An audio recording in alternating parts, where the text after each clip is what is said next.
భువనగిరి జిల్లా Mothkur municipal council సమావేశం రసభాసగా మారింది. ఎమ్మెల్యే మందుల సామ్యల్పై సొంత పార్టీ కౌన్సిలర్లే విమర్శలకు దిగారు. కౌన్సిల్ ఏర్పడ్డకు ముందే 15 కోట్ల రూపాయల నిధులు మంజూరయ్యాయని, వీటితో అభివృద్ధి పనులు చేపడతామన్న ఎమ్మెల్యే ప్రతిపాదనను సొంత పార్టీ కౌన్సిలర్లు అడ్డు చెప్పారు. తమకు తెలియకుండా ఎలా ఖర్చు చేస్తారని మండిపడ్డారు.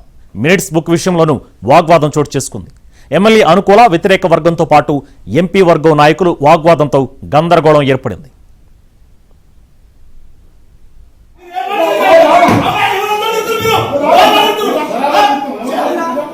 అంటే నేను నా కడుపు తీసుకుని నా కాలం తీసుకుంటాను.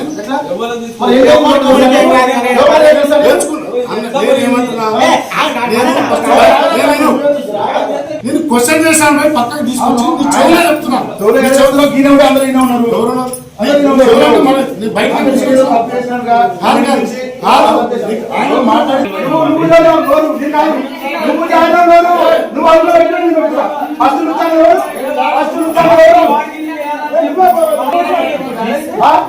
నువ్వు నీ నాయకుడు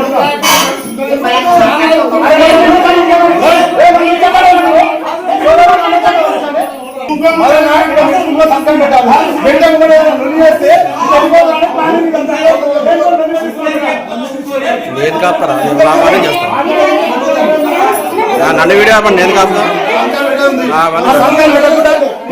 సంతకాలు పెట్టలేదు.